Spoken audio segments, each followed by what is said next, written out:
Hello and welcome to another edition of the Richard Haynes Real Estate Show. I am your host, Richard Haynes of Manhattan Pacific Realty here in the South Bay area of Los Angeles. Today's date is Thursday, July 8th, and we've got a great new episode for you. Very numbers-based. It's awesome to give you guys perspective and anecdotal evidence with a few numbers. This episode is going to be quarter number 2 data. We're at the beginning of July. That means we wrapped up the last 3 months of the second quarter, and I have official numbers for you on the housing market here in the South Bay, the areas we cover: Palos Verdes Peninsula, Manhattan Beach, Redondo Beach, and Hermosa Beach, and that is the order we are going to cover. First PV, second Manhattan Beach, third Redondo, and fourth Hermosa Beach. So if you own a home in Hermosa, you can skip to the end. If you have a vested interest in a property in Manhattan Beach or hunting in PV, skip to those areas for the exact numbers. Obviously, as a whole, I think if you absorb this episode, it helps you see the South Bay market with more breadth and allows you to really dig in on your area based on numbers and where the opportunities are. If the pendulum has swung to Redondo and swung away from PV, those are things that you guys can balance either in your real estate hunt or if you're considering selling. So without further ado, let's hit those Q2 numbers. The Palos Verdes Peninsula real estate market officially is on fire. Nothing new here, but officially Q2 PV blew it out of the water and probably was the strongest market out of the 4 we'll cover today. Part of the reason why that is happening in the Q2 2021 numbers is because PV was a slow reacting real estate market. The coronavirus pandemic hit and really impacted March and April numbers. So March falls in Q1, April falls in Q2. The beach cities really fell in March, where PV lagged and fell kind of in April as a reaction to the stay-at-home orders. So the PV marketplace has easier comps in Q2, and that pandemic shutdown hangover, whatever you want to call it, is still driving PV real estate since it seems to be tailor-made to ride out the pandemic. And those, those desires from the pandemic seem to be sticking a little bit longer than a lot of people thought. So the PV Peninsula, let's kick it off with Palos Verdes Estates. Astonishing year-over-year median price growth numbers. PVE up 28.5% this second quarter compared to last year's second quarter. That is almost a $450,000 jump in prices, up to about $2.44 million in PVE. Sales are also massively up 160%, so there were 60 sales this past quarter in PVE compared to 23 the year prior. Again, easier comps, so the numbers are big, but really quite incredible numbers for Palos Verdes Estates. Moving on to Rolling Hills behind the gate, perhaps, and maybe not perhaps, really the strongest submarket and city within the entire South Bay, in my opinion, is behind the gates in Rolling Hills, up almost 40% in median price Q2 year over year, up to $4.25 million from just over $3 million. You guys, that is a $1.2 million jump in median price in Rolling Hills year over year. Wild. Sales are up, 171%. Sales are harder to take seriously in Rolling Hills because it's just such a small city and so few sales. But that 171% jump is a massive jump for behind the gates, no matter which way you slice it. Rolling Hills Estates prices up almost 21%, Median price, 1.65 compared to second quarter of last year where it was at 1.36. So quite a nice jump there, almost 300%. And sales in Rolling Hills Estates up over 100% year over year. That's a great sign because last quarter, Rolling Hills Estates sales were down. That was more of an inventory issue. It's nice to see those sales popping in Rolling Hills Estates. Part of that is there is a decent amount of condos in the city of Rolling Hills Estates, and those have come roaring back. And what's interesting is those are on the lower price spectrum, but prices are still up significantly even with those condo sales. So that's great news, and obviously continuing momentum on the Hill. And finally, to wrap up, the city of Rancho Palos Verdes, the most affordable city on the PV Hill, up almost 30%. So outperforming PVE, outperforming Rolling Hills Estates, up to $1.7 million. That is almost a $400,000 jump from the year prior, and sales up a very solid 74%. 172 sales this quarter compared to Q2 of last year at 99 sales. So simply incredible numbers coming off the Palos Verdes Peninsula. Again, the easiest comps you can have based or when you compare it to the beach cities, which had easier comps last quarter. Great second quarter for PV. Market's on fire. The true test will be the second half of the year. Let's move on.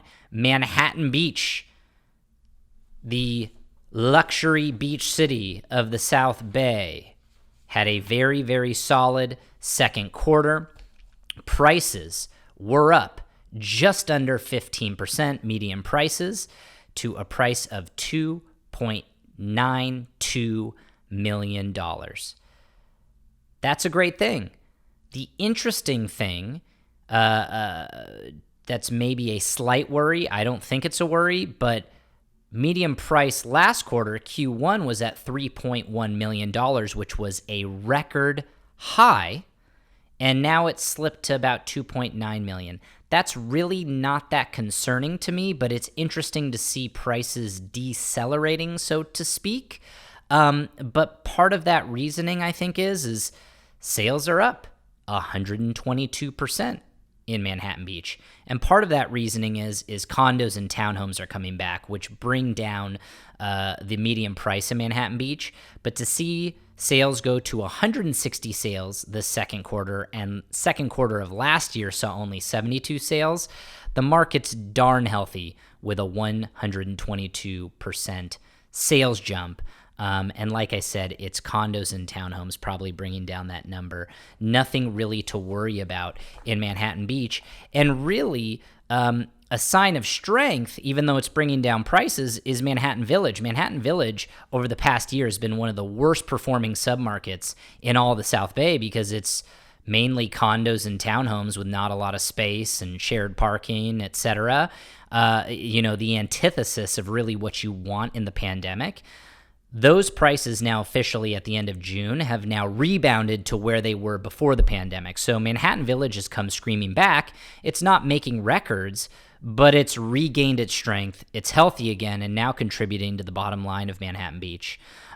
Continuing its strong move, and the two strongest submarkets within Manhattan Beach continue to be East Manhattan Beach and the Hill section for obvious reasons.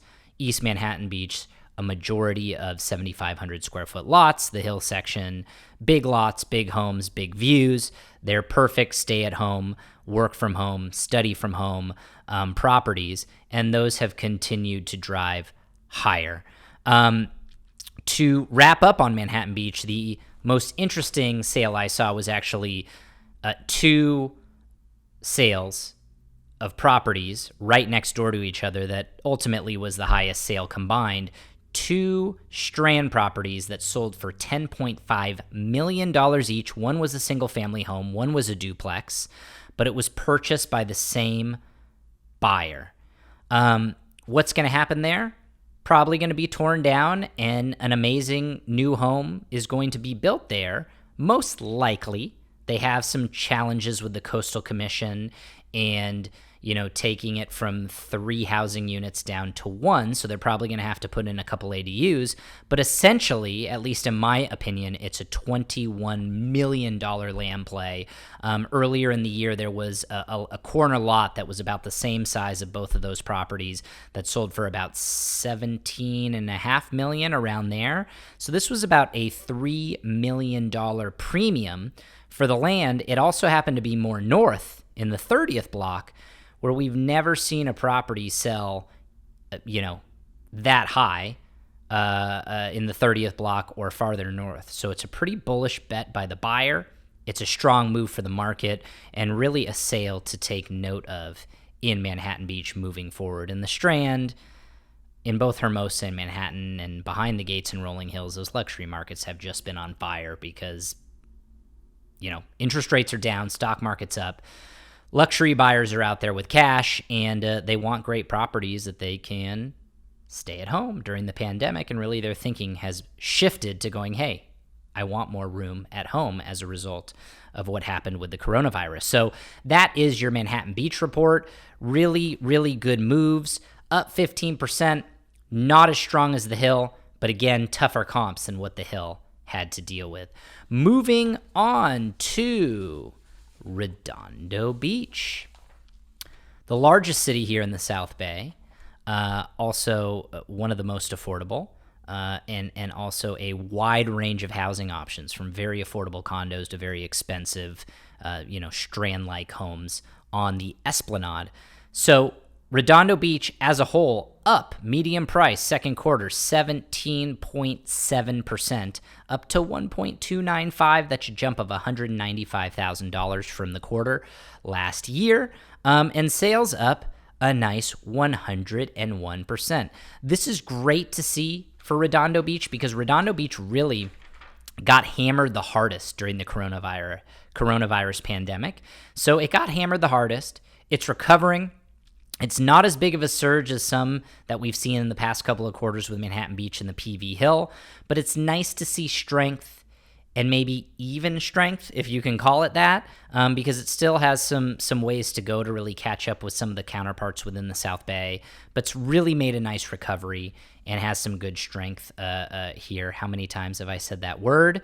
But that's the story in Redondo Beach. If you break out Redondo into South Redondo, 90277 versus North Redondo, 90278, two very different markets. South Redondo is up 16.2% on median price year over year, where North Redondo is actually up higher, 20.3%. So the more affordable zone of North Redondo is outperforming South Redondo. That said, North Redondo tends to be a townhome and condo market, so affordability is really driving Redondo Beach's prices higher, but the biggest price jumps as a whole have been in single-family homes. So if you then take those numbers out of Redondo, homes are up almost 20%, and condos and townhomes are up only about 10%. So single-family homes are still, in much higher demand, almost double in terms of price increases. But I think the affordability of condos and townhomes in mass are driving that market. Sales are up, in South Redondo up 68%, North Redondo 126%. Again, I think those numbers are skewed a bit because condos and townhomes got hammered. So North Redondo is going to see a really big rebound in those as we roll out the vaccine here. And to put a little bow on top of the second quarter report of Redondo Beach, there's a market in North Redondo, a submarket. There's 4 submarkets on the MLS in North Redondo. The submarket of El Nido is an area that I've always been very big on. It's bargain prices compared to other areas of North Redondo. In fact, it's probably the best pricing. And just 2 years ago, you were able to pick up single family homes for $800,000, $700,000 fixers, $900,000, $1 million, just really amazing single family home deals, as well as their condos offering a ton of square footage and a lot of bang for your buck, those single family home neighborhoods that have really nice sized lots have now surged higher into the 1.1s, 1.2s, 1.3s. And some people are now even tearing down these homes and building brand new. El Nido in its history has only seen 3 sales above $2 million. In Q2 of this year, there were 2 sales above $2.2 million. So now a total of 5 sales. We almost matched the amount of sales, record high sales in El Nido. That market is surging. That market has always been affordable. It still is affordable.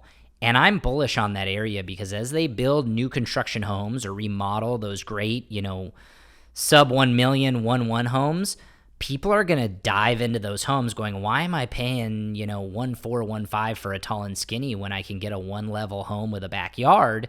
And it's the same marketplace and the same commute. So El Nido is starting to come to life and is an amazing buy still. It's come up a lot, but I think long term, it's got legs. I'd be a buyer there if you're an owner-occupied home buyer. And if you're an investor, I think there's still a lot of money to be made there to put your chips in there. Watch that market. I'll be doing more research on El Nido in the future. That's the Q2 numbers for Redondo Beach. And to wrap up with Hermosa Beach, the smallest city here on our list, and also the most resilient during the pandemic. To remind you, Hermosa did not see massive price drops or massive sale drops during the stay-at-home orders. It was really, really a great real estate market that hung in there. Without question, it has the toughest comps year over year. But if you study the numbers, they're still up very nicely. Hermosa, median prices are up 11.8%.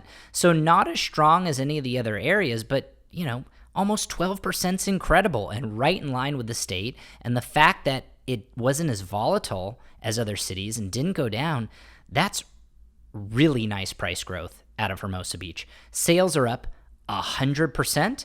82 sales this quarter compared to 41 sales of Q2 in 2020. So just Hermosa doing its thing, trucking along, doing really, really well. And as you know, Hermosa has a huge condo and townhome market, as well as some great single-family homes within East Manhattan Beach, the Valley, and the Sand section. When you break out those numbers, prices in single-family homes in Hermosa, we're not talking 12% like the whole city, up 60% year over year. And I do think that has to do with, hey, people were still worried in Hermosa with single-family homes, but up 60% median price in the quarter, pretty amazing. Now, there were only 23 single-family home sales last year, and now there were 41. So it's easy to beat those comps, but essentially it tacked on about $1.1 million in median price. That's a small sample size, but man, oh man, have single-family homes been solid in Hermosa. And maybe holding back the city as a whole price, the median price as a whole for the city at 12%. Condos and townhomes are up the same price, about 12%. When you break it out that way, but the sales surged 125%. A big, big surge. And again, that's due to the vaccine rollout and people going, I'm down to buy in a big condo complex, or I'm down to buy in townhomes with shared walls and a smaller backyard. So townhome and condos have surged back. That's pushing the sales to Hermosa, but guess what? Prices are still up. Single-family homes have rebounded in a big way, and condos and townhomes are very healthy. And, the last point in Hermosa to show you the wide range it has, much like Redondo Beach, is in Q2, the lowest price sale we saw was $630,000 for a one-bedroom condo on PCH, the west side of PCH, very walkable to Pier Avenue, an easy bike ride to the Strand, $630,000 for a one-bedroom. At interest rates of these prices, if you're a single person buying a condo and you've got 20% down, that's pretty darn affordable with an interest-only rate. So that's pretty cool to see Hermosa offer that type of affordability west of PCH. And then the highest sale in Hermosa for the quarter was an $11.5 million spec on the Strand, which it was being built during the coronavirus. I'm sure the developers were freaking out and had to have a stomach of steel to ride out those nerves. But ultimately, they got it done at $11.5 million, which is a great number for a spec home. They also underbuilt it, so they didn't spend as much money building a monstrosity, and it sold for a whopping $3,100 a square foot, which is a big, big number and likely a huge ROI on their investment, even if their numbers were somewhat tight, because you could spend $500 to $700 a square foot, maybe pushing $1,000 on the build, and if you're selling at $3,100 a square foot, you're likely doing very, very well. So those are the numbers for quarter number 2, you guys. If you've read my weekly written blog, you know that Q1 and Q2 of 2021, I was like, the numbers are going to be amazing, because the comps, when the coronavirus took hold and we had no idea what was going to happen to the markets, the comps are very, very easy. So these numbers are huge and they're amazing, but guess what? It's not like we're up 60% from last month. It makes it feel like that. It's really from a bottom of the barrel price during the biggest meltdown of the pandemic to ultra high prices now. If you're a buyer, don't panic. The prices aren't surging as fast as they used to. If you're a seller, don't get greedy, but you are up huge from a year or two ago. The biggest test is going to be the second half of this year, because now we're rolling into when we took off in Q3 and Q4 of 2020. Those comps are going to be much more difficult. Q3 and Q4 of this year are going to tell the story of if this market is going to continue to be strong or if we're going to get kind of the brakes tapped here and take a breath on prices and maybe allow buyers to step in and grab some good deals and go back to maybe a more equal market. So this second half of the year, tune in for Q3 and Q4, because that's going to tell you everything you need to know about this market. I'm excited for that, but absorb those numbers and we'll see you next time.